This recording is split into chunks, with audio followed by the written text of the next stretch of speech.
So for anyone who's been following me for a while now, or maybe you're just one of the lucky ones who stumbled across this channel, welcome by the way, then my goal is to make sure that after watching these videos of me trying very hard to speak, that you learn something useful to help you towards either investing in property without paying those fake gurus for their basic BS, or help you into getting your first home. And one thing I'm often guilty of is running before I walk when I talk, if that makes sense. As I basically have this eagerness to try and tell you everything and share it all in one video. And I know that that's either going to confuse you, overwhelm you, or just give myself a sore throat. And I guess with that, I've realized the importance of not skipping over the simple things that many of you may need to know, especially if you're starting out in this journey.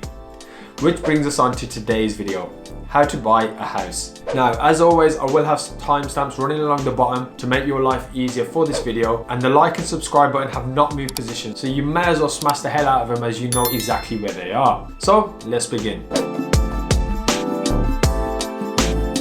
What's going on everyone, my name is Aaron, aka The Anxious Investor, bringing you free property information to not only piss off the self-proclaimed fake gurus of the world, but also to save yourself money so that maybe one day, when you're rich and wealthy, you'll tell your grandchildren about this anxious dude on YouTube who you basically met and he helped shape at least some part of your property journey. Then maybe they'll follow me and then the channel will hopefully grow. Anyway, that's the long-term plan for this channel. But moving on to today's topic, we need to talk about helping you guys buy a house. So we're going to begin with step one. Now step one is getting your ducks in a row, i.e. affordability. Now before you begin buying a house, it's important to know how much you can afford, right? And this will not only just include the purchase price of the property, there are also other factors that you all need to look into and that are often overlooked. For example, there's going to be quite a lot of acquisition costs, and these include stuff like legals, brokers, insurances, and maybe even stuff like furniture when you buy the house. Then you have holding costs like domestic bills, any renovation that you need, and of course mortgages. Now alongside these, there's often overlooked costs of actually purchasing the house as well, so you actually need to look at how much cash you're looking to invest or looking to just put down, and how much of a mortgage that you can actually take out and manage. Now for investment properties, a general rule of thumb, keeping things basic for this particular video, is that you're going to need 25% deposit to have a buy-to-let mortgage. Now for a residential property, you can usually get a mortgage of around 4.5 times your salary. Now, these can differ depending on circumstances, I fully accept that, but let's just use those as a sort of benchmark for at least yourselves, especially if you're new to this game. Now, once you have your funds ready, you need to ensure that you can get a mortgage and you don't have any dodgy CCJs or anything hanging over your head that could maybe cause a mortgage lender down the line to reject your application. Now, when it comes to affordability, one of the things that you need to show, not only the agents but the vendors as well, is an agreement or mortgage in principle, often known as an AIP or an MIP. And basically your broker will arrange and do this for you.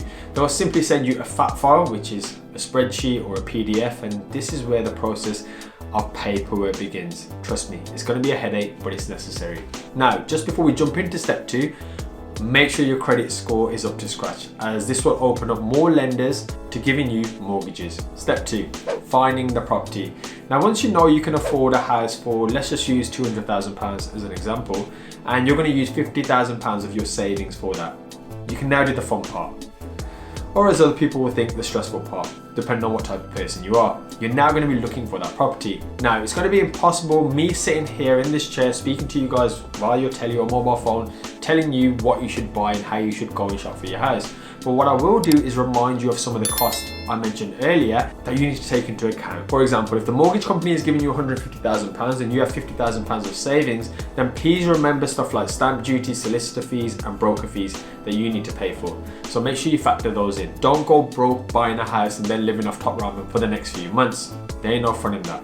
Although I've never actually done that myself, but it doesn't sound fun. Now, let's say you found the house you want to either live in or you're going to rent out. You now need to put an offer down. And this brings us over to step three, send in that offer. Now, if there's an agent involved, you will need to put this into writing. So it can just be as simple as an email when you start off. And within this, make sure you have any conditions as well. And conditions can include things like maybe a second viewing, or your offer is subject to a survey, for example. Your next move after this is to get a conveyancer or a solicitor to handle all the legalities around a house purchase. Now, if you have a house ready to go and you're in a stage of needing a solicitor, I have a great contact for cheap, efficient conveyancing. That sounds good, right? So make sure you follow me over on Instagram and drop me a message there. The Anxious Investor. And also, if you don't care about the solicitor, just follow me there anyway. Now, typical cost for this can range from £500 to £2,000 inclusive of VAT. That's a large range, I get it, but that's some of the prices that I paid for back in the day. Step 4, wait. Now, in this time, you have to just wait and basically let solicitors speak, and things like surveys will be undertaken from the mortgage lenders involved, and any other checks and paperwork needed will be asked to you from your solicitor. And the only thing you really can do whilst waiting is literally like this video and binge watch the rest of my content. Although that actually won't speed up the process of the house, it will certainly make me happy. Now, in all seriousness, this process is important, as things like AMLs, anti-money laundering, building surveys and condition reports, where you look at stuff like coal mines and radon gas, etc, and subsidence, will all come through. Now, when these come through, you're going to kind of need to look at them, obviously, and you're going to need to understand the risks that they present. So maybe speak with your solicitor around that. 99% of the time, although I kind of just made that fact up, things will be alright, and the mortgage company will be happy providing you to any of the paperwork that they require. But sometimes, like I have had in the past, you may need some sort of indemnity insurance for certain things. But then again, a solicitor will advise you on the right course of action for this. Don't rely on me. Step 5, get ready for exchange. Now, in simple terms, the exchange of contracts is where you are now legally obligated to commit to the purchase. And in some instances, you may have to put down a deposit, which you will lose if you get cold feet afterwards. So don't be running away from the altar. The deal. Now, also at this point, you will also need building insurance in place as well, which your solicitor will ask for, along with the mortgage company involved too. Step 6, completion. Now, this is actually the most painful bit, or exciting bit, again depending on the type of person that you are. Because now you've spent your money. You have to now basically pay for the property. So solicitors again will do some sort of telegraphic transfer, which will be on your fee later when they invoice you, and all the I's are dotted and the T's are crossed to allow you access to now your either new residential home or investment property. Step 7, like this video, although in real terms it's likely not going to help any of the process of buying a house. Step 8, grab your keys from the estate agent and make sure you change the locks, and then move into your new house or get it ready to be let out. Now, there is another important step for any of you still with me, and I thought I'd save this to the end. Now, this can actually be used just after step 2 or during step 3 or even just before step 5. And this is what I call, well, the bonus step, but it's also negotiation. Now, let's quickly talk about negotiation. Now, when you're going into a house, you should pretty much know roughly what you want to pay for it. You should have some ballpark and a top end figure. Now, of course, I understand that, especially when it's a residential home, we let our emotions take over. Regardless of what I say on these videos, at some stage, your emotions may take over. But you need to have a clear idea about what you want. Simply offering £200,000 on a £400,000 house isn't going to work. You need to be able to justify your stance, and you need to be quite realistic. And the reason you want to do this is you don't want to upset the vendor or the estate agents. So explaining perhaps that you're happy to pay £200,000 subject to maybe the damp being treated in the rooms, or a quicker sale, for example, as you're currently renting and it's costing you a lot of money, can all be used in the negotiation process. And when it comes down to stuff like getting surveys done, occasionally something might be flagged up, maybe like damp, for example, or Japanese knotweed. And here is where you have some potential leverage, where you're able to negotiate the price with the vendor, explaining that these things are going to actually cost you extra money and time.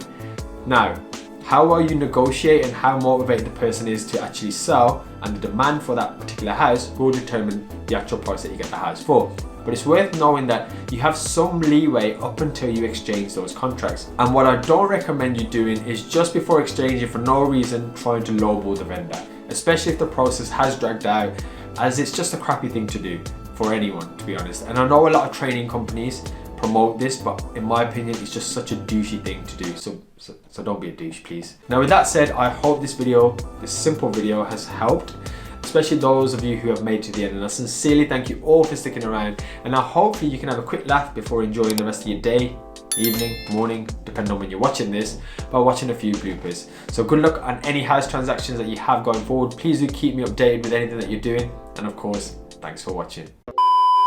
Now, it's going to be tough sitting here telling you, let me try it. Now, it's going to be an incredibly impossible.